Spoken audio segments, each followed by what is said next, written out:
Ya, gitu. Jadi it's possible gitu. Nah, sekarang kita bahas nih soal yang Pertamina ya. Kita bahas lagi yang soal yang tadi apa BBM-nya itu yang dicampur. Oke. Jadi BBM itu sebetulnya dia pakai yang namanya adalah anhydrous ethanol. Anhydrous ethanol itu apa sih? Anhydrous ethanol itu ya etanol sih gitu. Cuman itu bahasa teknis yang mengatakan kalau etanolnya itu sudah didistilled almost pure gitu. Maksudnya almost pure tuh gimana? Kayak dia 99,5%, 99,4%. Nah, itu namanya anhydrous ethanol. Ya, jadi kandungan airnya dalam etanol tersebut jauh lebih sedikit. Nah, terus yang kedua, ya etanol biasa itu ya walaupun ya gimana dia belum tentu bisa murni dia etanol 100% enggak. Kalau apalagi kalau misalnya dapat dari alam segala macam yang kayak gitu-gitu. Biasanya sih masih di angka ya 70-80% etanol. Jadi ya itu etanol di apotek ya kan kalian bisa beli gitu ya. Ya itulah etanol tuh kayak gitu loh, gitu. Nah, terus di sini dalam video tersebut pertama ada beberapa yang mau gua koreksi ya. Masukkan sedikit air, campurkan pertama botolnya ini gue lihat bukan botol yang 1 liter, ini botolnya 600 mili. Ya. Yang kedua dia bilang katanya kocok selama 30 detik, kelola air dan etanol hampir 50%. Ya. Oke, gini kalau lu mau bikin namanya percobaan apa gimana ya, lu harus pastiin dulu kayak misalnya kantongnya segala macam itu bersih dari air dan airnya itu harus diukur sekian mili gitu. Tapi aside from that, di sini memang campuran etanolnya, air dan etanolnya itu hampir 50%, which is impossible menurut gua, seharusnya gak sampai segitu ya. Tapi ya itu tadi gitu, semakin sedikit sampelnya ya, jumlah sampelnya dalam arti ini pertalite atau pertamax yang dicampurkan ya, maka semakin besar ya resiko BBM tersebut tidak valid hasilnya gitu. Nah, terus apakah lu harus melakukan percobaan itu berulang-ulang? Yes, kalau lu mau dapat hasil yang valid. Tapi kalau misalnya emang lu cuma buat pengen tahu aja segala macam, oke, hasil dari pengetesan gue pribadi di tahun 2022 itu gue ada kecurigaan etanol yang cukup tinggi di di BBM Pertalite itu sampai 20%-an, ya 22 sampai 25%-an. Bahkan ada yang beberapa kasus sampai 30%-an. Makanya gue akhirnya ngerubah semua spesifikasi mod mesin gitu. Peak horsepower-nya gue turunin agak cukup jauh ya, gue bilang gitu loh. Bahkan nggak sampai 10.000 RPM waktu itu ya. Berapa sih? Nyampe 9.500 ya, 9.000 apa 8.000 gitu. Kecil lah pokoknya. Peak power-nya gue drop cukup jauh gitu kan biar mesinnya aman juga ya. Dan itu pun masih panas ya. Masih panas sampai harus ditambahin oil cooler waktu itu. Ya jadi gitulah gitu kan. Padahal radiator apa? Water yang di jacketnya itu digedein gitu loh. Water jacketnya itu udah digedein. Kecurigaan gue itu memang sampai 20-30% ya, dan itu kita harus hitung dulu gitu kayak di etanol apakah dia pakai anhydrous etanol apa bukan. Katakanlah memang mixture-nya pakai anhydrous etanol di mana BBM-nya mungkin ada sekitar 0,5% ya. Jadi kalau misalnya 30% ya 0,5% dari 30%. Angkanya berapa? 30 per 100, 3 per 10 dikali 0,5% ya kan, berarti 0,5 per 100 ya. Tadi 10 1000, 0,5 kali 3 berarti 0,15 per 1000. Nah, berarti 0,15. Wah, kecil banget ya, 0,15% angkanya. Jadi per 1 liter BBM itu cuman ada sekitar 0,15 liter air. 0,1 per 1 liter, per 1 liter berarti 1 liter itu berapa mili sih? 1000 mili ya, kan gue blow on. Iya, kaliin itu kan 0,5%. Itu kan salah gitu kan. Jadi 30% dikali 0,5% sama hasilnya. Itu kan belum persen, Ji. Jadiin persen dulu, kali 100. Nah, 0,15% kan. Nah, jadi ada sekitar 0,15% gitu. Jadi sekitar 1000 kali 0,15 100 mili lah ya. Iya benar, sekitar 15 mili lah ya. Berapa tuh coba? 0,15% kali 1000. Ya harusnya sekitar 15 mili. Ya benar 0,15% kali 1000. Oh 1,5. Iya otakku udah ngelag. Salah gua ngitungnya berarti. Ya 1,5 mili gitu. Jadi 1 mililiter per 1 liter BBM. Jadi kalau tangki lu 10 liter ya cuman 15 mili air, kecil banget itu, droplet, bisa gue bilang sih droplet. Nah, cuman gue nggak bisa bilang kalau hasil tes dari video tersebut nggak valid juga gitu. Kenapa? Karena BBM-nya diambil bukan dari Pertamina, BBM-nya itu diambil dari tangki motor, dan kita nggak tahu kandungan airnya gimana gitu. Karena dari hasil percobaannya dia juga kan dia ngetes ya kan, terus dia dikocok gitu kan, terus ya udah. Jadi udah confirm kalau memang sudah ada etanol di Pertalite dan Pertamax ya, dan Pertamax Clean sebetulnya.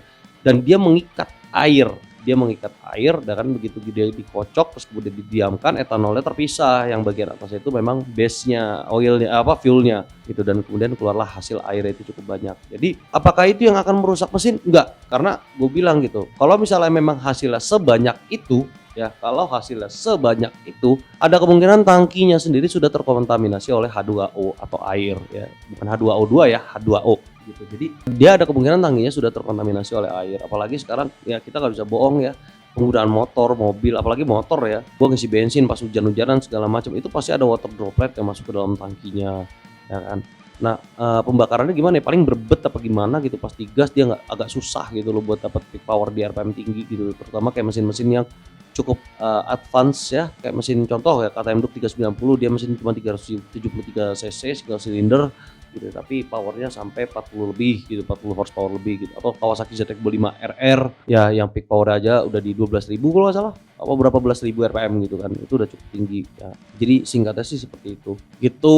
Jadi apakah akan merusak mesin karena airnya? Bukan gitu. Berkerak iya, jadi akan merusak jangka panjang gitu, tapi sebenarnya kalau kerak itu ya, kalau memang mesin dipakai harian sih dia keluar sendiri sih. Lu gas-gas saya udah keluar ya, digas-gas dia udah keluar. Cuman etanol sendiri dia akan bereaksi terhadap LED. Nah, LED-nya ini yang banyak merusak mesin. Maksudnya merusak tuh gimana sih? Jadi tangki-tangki dia itu dicat ya, dalamnya itu dicat terus ada timbal. Iya bener LED ya.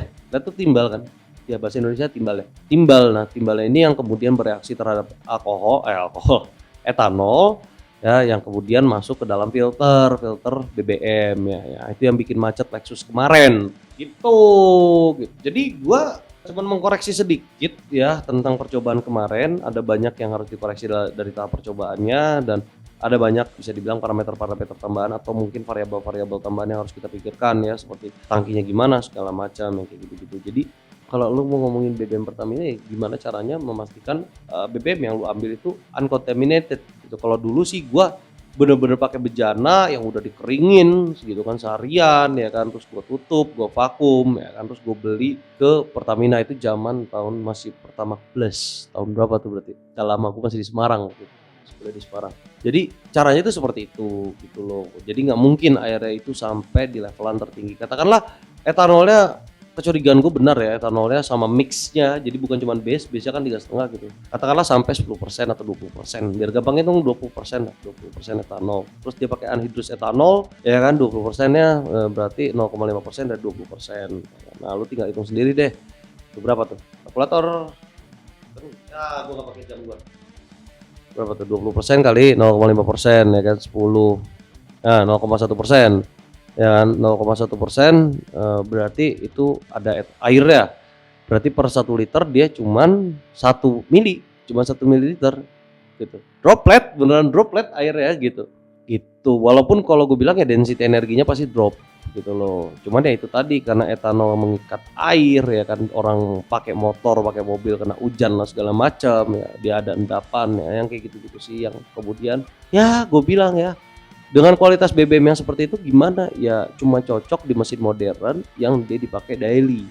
Kalau misalnya dia nggak dipakai daily gimana ya, udah makin banyak air masuk ke dalam tangki lu, makin banyak keikat sama etanol.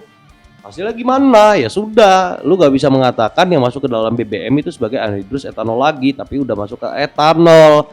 Nah, kenapa aku bilang itu menjadi hal yang signifikan? Sekarang kita hitung-hitungan lagi, misalnya ya etanol biasa ya kan, bukan anhidrous etanol, dia 30% airnya. Itu udah 30% dari airnya. Nah, kemudian BBM-nya sendiri katakanlah mengandung 20% etanol. Ya udah 20% kali 30% ya kan. Berarti masuk di angka 6%. Harusnya sih coba. 6%. Itu aja udah airnya 6%. 6% dari 1 liter itu udah masuk di angka 60 mili. Yang tadinya droplet cuman sekitar 1 ml. Jadi totalnya itu ada di 6.000% gitu kandungan airnya. Jadi 60 ml dan 60 ml itu cukup untuk membuat kerak di mesin itu per 1 liter. Dan kalau misalnya ternyata tangki lu ada 10 liter untuk motor ya, berarti 60 kali 10 udah 600 ml. Iya, seaqua bener seaqua gitu. Jadi misalnya lu punya mesin motor kayak KTM Duke 390, lu ngisi 10 liter ya kan. Wah, 10 liter lu ngisi pas kena hujan lah segala macam, terus lu nggak masuk garasi ya karena lu bisa dapet, ini tidak disponsori ya udahlah biarin lah, Aqua sponsorin gua weh, gua butuh air kalau take video aus. Lu bisa dapet air segini nih kalau lu ngisi iya penuh. Kalau lu ngisi 10 liter ya, terus kemudian motor lu ditaruh di lapangan apa gimana, kena hujan segala macam yang kayak gitu-gitu. Jadi lu gak bisa bilang itu unreduced ethanol lagi, itu udah ethanol biasa gitu. Yang ya purity-nya cuma sekitar 70%. Jadi panjang ya bahasan etanol ini dan sangat teknis gitu. Kalau gue pribadi sih ya, apalagi Bahlil bilang katanya mau mewajibkan BBM minimal E10. Siap gak sama resikonya? Apalagi sekarang kita masih banyak ya warawiri mesin-mesin lama gitu. Mesin-mesin lama itu beda gitu. Maksudnya beda tuh gini, kalau mesin injection yang baru ya dia bisa nge-retard timing pengapiannya kalau ngerasa performa mesinnya kurang, dia banyak sensornya. Kalau mesin lama ya dia cuma CDI, apalagi masih pakai platina ya. Ya udah timingnya segitu ya segitu aja, udah gak mau berubah dia gitu loh. Mau mesin lu berebut teriak-teriak buah gitu, kagak ngaruh gitu loh. Hasil akhirnya gimana? Ya begitulah.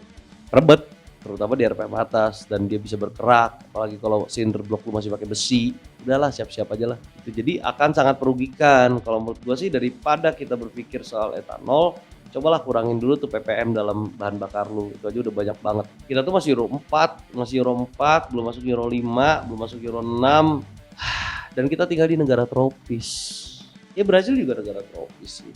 Tapi kan beda gitu. Pemerintah sana memang sudah open ya terhadap hal seperti itu dan sudah ada risetnya cukup lama, sampai kayak contoh mesin Honda CB190. Nah, lu kalau misalnya mau ngecek gitu ya mesin-mesin yang emang dibikin untuk nenggak etanol itu namanya Honda CB190. Mesinnya itu hampir 200 cc ya, tapi powernya kecil banget. Cuman berapa? 14 atau berapa sih? Lupa. Kecil itu mesin. Nah, itu karena memang dia purpose-nya buat nenggak bensin sonok gitu loh. Kalau dikasih bensin yang tanpa etanol gimana jalan-jalan, kenceng malah ngabrit. Ya walaupun nggak kenceng-kenceng banget sih, paling nambah 1 horsepower lah, mentok 0,5 lah. Tapi ya lebih kenceng daripada dia pakai mesin yang etanol. Gitu. Singkatnya sih seperti itu. Kalau ada pertanyaan silakan bertanya di kolom komentar, di YouTube atau di Facebook gua. Gua nggak tahu ya ini bakal gua tampilin di TikTok apa enggak, karena TikTok gua niche beda. Sekian, Green Mobat out.